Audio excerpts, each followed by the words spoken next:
प्यारे साथियों, आप सभी का स्वागत करता हूं अपने एमआरएस स्टडी परिवार में।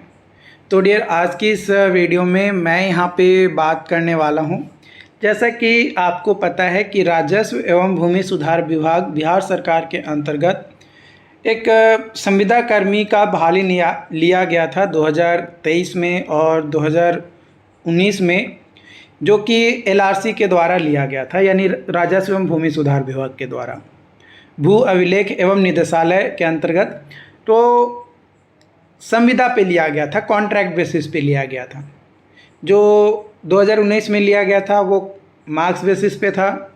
23 में जो निकाली गई थी वो आपका जो है नंबर बेसिस पे नहीं था, एग्ज़ाम लिया गया था, उसके बाद सिलेक्शन हुआ था। तो जितने भी लोगों का संविदा के तौर पे लिया गया था, तो सभी लोग मिलकर एक निर्णय लिए थे कि हमें जो है 5 मांग रखनी है, और वो मांग को लेकर हड़ताल पे उतरे थे अपनी बातों को रखने और मनवाने के लिए, जिसमें लोग कुछ हद तक सफल भी होने वाले थे, लेकिन बीच में विभाग ने जो है एक छोटी सी गोली सबको जो है थमा दिया गया, जिसमें बताया गया कि भाई आप उस गोली का सेवन करो और दोबारा नौकरी ज्वाइन करो। तो उसमें कई सारे लोग ज्वाइन करना स्टार्ट कर दिए। पहले मौका दिया गया था 3 सितंबर तक, लगभग 3000 प्लस लोगों ने जो है ज्वाइन किया। उसके बाद फिर भी हड़ताल पे लोग बने रहे, ज़्यादा लोग ज्वाइन नहीं कर पाए उस गोली को खाने के बाद। फिर थोड़ा सा गोली और दिया गया, और उस गोली में लगभग 90% कैंडिडेट पिघल गए कि भैया अब हमें हड़ताल नहीं करनी है, हमें हड़ताल का समर्थन नहीं करना है, हमें बस अपनी नौकरी बचानी है, हमें अपनी नौकरी प्यारी है। और उस नौकरी बचाने के क्रम में कई सारे लोग ऐसे भी हैं जो खुद की गलतियों को दूसरे के ऊपर थोपे जा रहे हैं। चलो वो तो ठीक है, और कुछ जगह पे विभाग की भी गलती है। जैसे मैंने स्टार्टिंग में 3-4 वीडियोस मैंने बताया था कि भाई एक ही कैंडिडेट का कई जगहों पे नाम आ रहे हैं, है ना। एक ही जगह पे, मतलब लिस्ट 1 में, लिस्ट 2 में, लिस्ट 3 में एक ही कैंडिडेट का नाम है। इसके अलावा कुछ ऐसे भी इश्यूज़ थे, कारण थे, जिसमें मैंने बताया था कि वैसे भी कैंडिडेट हैं जो ऑलरेडी रिज़ाइन कर दिए थे, मतलब जो ऑलरेडी रिज़ाइन कर दिए थे उनको भी यहाँ पे अपील जो किया जा रहा है उसमें उनको सिलेक्ट कर लिया जा रहा है। तो भाई आखिर ये हो कैसे रहा है? ये तमाम चीज़ें मैंने जो है बताया। तो अब तक जो भी पॉइंट मैंने आपको बताया वो एक तरीके से प्रीव्यू के तौर पे था। आप कोई भी मूवी देखने जाते हो तो पहले क्या करते हो, उसका ट्रेलर देखते हो। तो ये जो भी चीज़ें मैंने बताया था वो एक तरीके का ट्रेलर था कि भाई ये सारी चीज़ें एक क्रम में होता हुआ नज़र आया था, जिसे कुछ लोगों ने समर्थन किया तो कुछ लोगों ने विरोध भी किया। कुछ लोगों का कमेंट था कि भाई आप तो सिर्फ व्यूज़ पाने के लिए वीडियो बनाते हो, तो कुछ ने जो है समर्थन किया कि नहीं, आप जो सच्ची घटनाएं हैं, जो सच बात है उसको आप रखते हो। तो देखो, हर किसी का अपना अपना ओपिनियन होता है, तो उसके हिसाब से हर लोग अपने अपने हिसाब से जो उनको जो अच्छा लगा वो उन्होंने कमेंट किया। तो आज 20 सितंबर को एक और नया अपडेट यहाँ पे जो है जारी किया गया है राजस्व एवं भूमि सुधार विभाग के द्वारा, जिसमें बताया गया है कि बर्खास्त संविदा कर्मियों में अब तक 3625 जो है पूर्ण बहाल हुए हैं, और 3069 अपील अभ्यावेदन पर कार्रवाई जारी है। ठीक है, बताया जा रहा है कि 692 को मिली शनिवार को मंजूरी, यानी आज जो है शनिवार है और आज तक टोटल जो है 692 को जो है मंजूरी मिल चुका है। तो शुक्रवार तक कार्यालय स्थल पर योगदान जो है दिए कितना 2010, कितने 2010 लोगों ने जो है कार्यालय स्थल पर योगदान दिया, ये यहाँ पे बताया जा रहा है। इसके अलावा शुक्रवार को 550, गुरुवार को 546 और शनिवार यानी आज 692 अपीलार्थी जो हैं उनकी अपील को स्वीकार जो है विभाग के द्वारा आपका किया गया है। ठीक है, बुधवार को जो है 502 संविदा कर्मी बहाल हुए और बाकी धीरे धीरे काम चल रहे हैं, ऐसा नहीं है। विभाग जो है अपने तरफ से पूरा डाटा जो है शेयर कर रहा है। तो जो भी डाटा विभाग के तरफ से शेयर किए जा रहे हैं वो तमाम इन्फॉर्मेशन अपडेट आप लोगों के साथ मैं भी शेयर करते रहता हूं। तो उम्मीद करते हैं कि यहाँ तक चीज़ें आपको जो है समझ में आए हो। अब चलिए, ये जो 692 का लिस्ट है या 550 का जो लिस्ट है उसमें हम कुछ लोगों का रैंडम अपील करने का जो रीज़न्स है, वो अपील में क्या अपना समर्थन रख रहे हैं, क्या बातें रख रहे हैं, उसको हम पिक करेंगे। कुछ जो रैंडम होंगे, वो हर किसी का रेगुलर नहीं देखूंगा, रैंडमली मैं उठाऊंगा कि कौन क्या बता रहा है, कौन किसके ऊपर अपनी बोझ को फेंक रहा है, अपनी बोझ को डालने की कोशिश किया जा रहा है, अपनी गलतियों को बता रहा है, या कोई वैसा बंदा है इस लिस्ट में जो अपने आप को ये बताता है कि भाई ये हमारी खुद की गलती थी, हमें ऐसा काम नहीं करना चाहिए। तो कोई ऐसा भी बंदा मिलता है या फिर बस ऐसे ही हवा में चीज़ें जो है, बातें जो हैं वो अपना चलता जाएगा। चलिए लिस्ट को देखते हैं। तो यहाँ पे ये जो लिस्ट है ये आपका 693 विशेष सर्वेक्षण संविदा कर्मी का जो है आपका दिया गया है। तो यहाँ पे देखिए आपका मनमोहन सिंह हैं जो कि कैमूर भभुआ में, इनका कहना है कि दबाव में आकर जो है हड़ताल में शामिल हुए थे। किसके दबाव में? तो संघ के दबाव में आ गए थे, जिसके कारण से उन्होंने जो है हड़ताल में शामिल हुए। इसलिए वो क्षमा मांगते हैं कि भाई अगली बार से ऐसी गलती हम ना करेंगे, संघ के दबाव में आज के बाद नहीं आएंगे। लेकिन भैया इनको ये भी सोचना चाहिए कि जब ये खुलकर ये बता रहे हैं कि संघ के दबाव में हम आए थे, तो अगली बार अगर ये संघ के पास हाथ जोड़कर पहुंचेंगे कि भैया हम आपके पास आए हैं, आपका हाथ पकड़ रहे हैं, आपके पैर छू रहे हैं, हमारी मदद कीजिए, तो क्या वो संघ मदद करेगा? जिसे आज हर कोई संघ को नीचा दिखाने में लगा पड़ा है, क्या वो संघ आगे चलकर उन लोगों का मदद करेगा? आपको क्या लगता है, ऐसा हो सकता है? तो पॉसिबिलिटी तो कम ही है, संभावना तो कम ही है, बट कुछ भी हो सकता है भाई। अपना बिहार एक ऐसा राज्य के अंतर्गत आता है ना, जहाँ पे एक गिरगिट जिस तरीके से रंग बदलता है, वैसे ही एक इंसान, एक संघ, एक पॉलिटिशियन या कोई भी रंग बदलने में देरी नहीं करता है। और ये सच्चाई है यार। यहाँ पे आप देखो ना, किस चीज़ का हड़ताल नहीं हुआ है। कभी अभ्यर्थी लाठी खा रहे हैं, तो कभी अपनी मांगों को मनवाने के लिए धरना दे रहे हैं, कभी भूख हड़ताल कर रहे हैं। लेकिन एट द एंड वो एक पॉलिटिकल मुद्दा बन जाता है, और कहीं ना कहीं जब पॉलिटिकल मुद्दा बनता है तो वो जो काम कम टाइम में होना चाहिए था वो लंबा जो है खिंचा जाता है।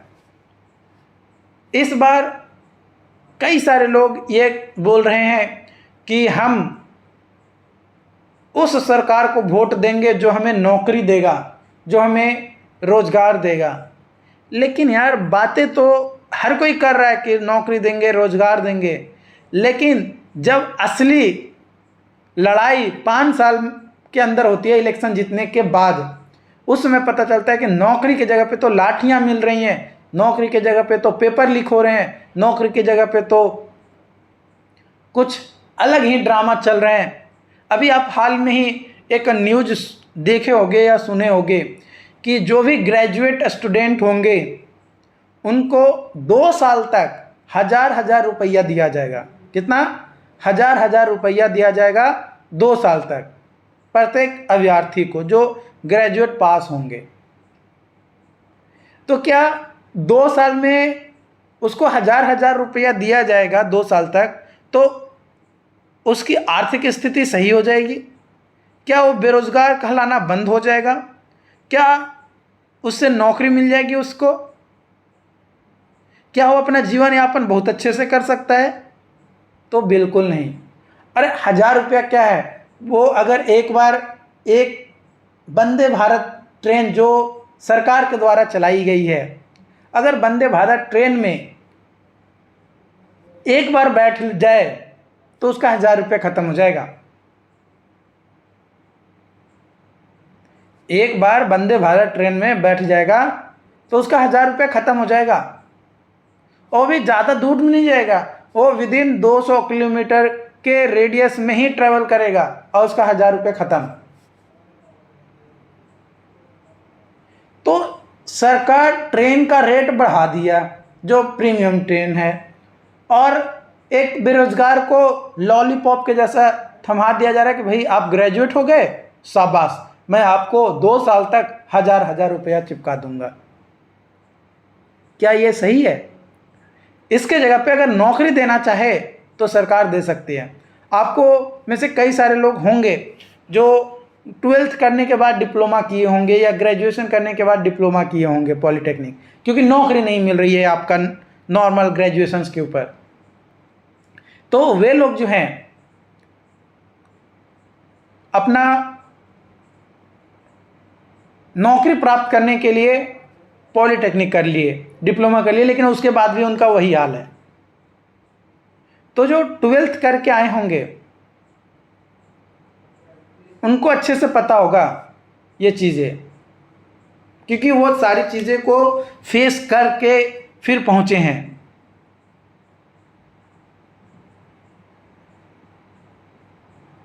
तो नौकरी चाहिए यार यहाँ पे सभी को, पैसे नहीं चाहिए। अगर वो नौकरी दे सरकार तो नौकरी तो पैसे तो वो वैसे ही कमा लेगा। तो सरकार का मेन मुद्दा ही नहीं है नौकरी देना, और सरकार हर किसी को जो नौकरी दे भी नहीं सकता है, क्योंकि आप जनसंख्या देखो ना, बिहार हो या भारत हो, कहीं पे भी आप जनसंख्या देख लो, बहुत ज़्यादा है, और हर किसी को अगर सरकारी नौकरी देने लगे तो पॉसिबल ही नहीं है।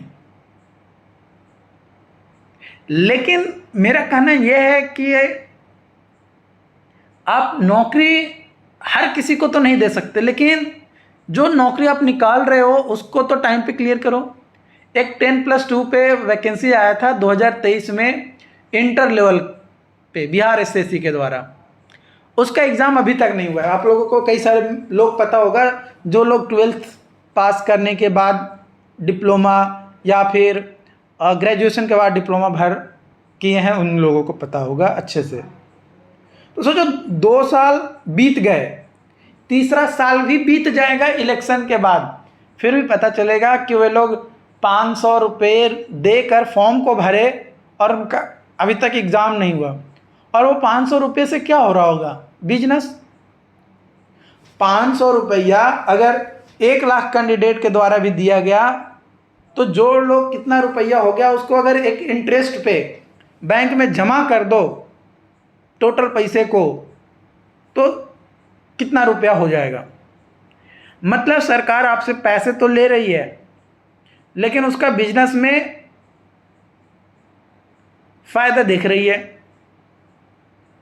चलो माननीय मुख्यमंत्री जी के द्वारा कुछ तो अच्छी बात की गई कि भाई अब पैसे ज़्यादा नहीं ले जाएंगे, कोई भी बिहार का फॉर्म आएगा 100 रुपया लगेगा।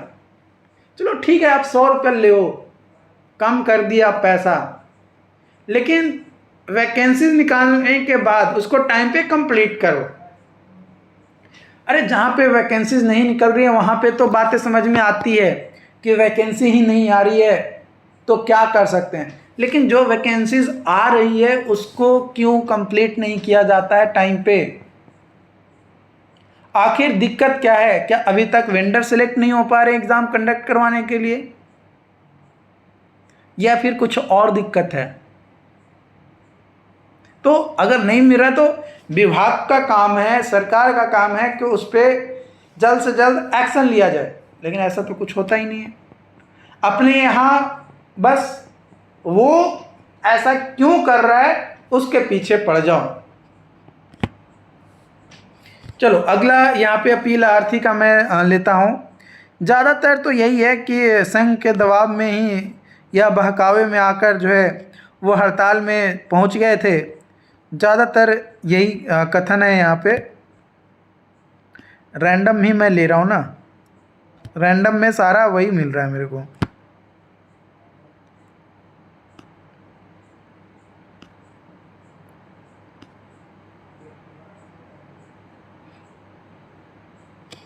हाँ, एक कमेंट है यहाँ पे, मतलब अपील है, जिसमें बताया गया है कि अपीलार्थी द्वारा हड़ताल में शामिल होने के लिए क्षमा याचना एवं अपील स्वीकार करने का अनुरोध किया गया है। इन्होंने बताया ही नहीं कि भाई हम किसी के दबाव में आए हैं, बस हम आए इसके लिए हमारी गलती है, हमें क्षमा करिए। यहाँ पे बताया जा रहा है अपीलार्थी द्वारा हड़ताल में शामिल होने के लिए क्षमा याचना किया गया। बंदोबस्त पदाधिकारी द्वारा भेजे गए हड़ताल संबंधी प्रतिवेदन के आलोक में इनका संविदा नियोजन समाप्त कर दिया गया, योगदान स्वीकृत करने का अनुरोध किया गया, और यहाँ पे अपील अभ्यावेदन जो है आपका स्वीकार जो है कर लिया गया है। तो ये लिस्ट आपका जो है दिया गया है। इसके अलावा 550 वाला भी लिस्ट आप देख लो। ये दोनों लिस्ट जो है ना वो आपको मैं अपने टेलीग्राम चैनल जो हमारा है MRS स्टडी ऑफिशियल, उस पर मैं आप लोगों को डाल दूंगा, वहाँ से जो है आप इसको जो है चेकआउट कर लेना। देखो यहाँ पे एक और अभ्यर्थी हैं सूरज कुमार, इनका कहना है कि हड़ताल में शामिल होना के लिए जो है क्षमा याचना अपील स्वीकार करने का अनुरोध किया गया है। ओके, फिर यहाँ पे बंदोबस्त पदाधिकारी द्वारा भेजे गए हड़ताल संबंधी प्रतिवेदन, मतलब अब धीरे धीरे जो है लोगों की आंखें खुल रही है, तो अब वो आगे की ओर अपनी बातों को, अपनी भावनाओं को जो है शेयर कर रहे हैं और अपील कर रहे हैं यहाँ पे। ओके, तो बाकी इसको लेकर जो भी अपडेट्स हैं वो और जैसे ही आएगा वो आप लोगों के साथ शेयर किया जाएगा। एंड चैनल पे जो लोग भी पहली बार आए हैं चैनल को सब्सक्राइब ज़रूर कर लीजिएगा। मुझे पता है कि वीडियो थोड़ा लंबा हो गया होगा, बट डेफिनेटली मेरी द्वारा जो भी बातें बताया गया उससे कई सारे लोग समर्थन भी होंगे, बट कई सारे लोग विरोध में भी जो है आएंगे कि भाई ये सारी चीज़ें नहीं है। तो भाई हर किसी को मैं खुश तो नहीं कर सकता और न ही हर किसी को मैं नाराज़ करना चाहता हूँ, बट हाँ अपनी बातों को मैंने शेयर किया, जो जानता हूँ वो चीज़ें आप लोगों के साथ हमेशा शेयर करता हूँ। बाकी चैनल पे जो लोग पहली बार आए हैं चैनल को सब्सक्राइब ज़रूर करिएगा। Thank you.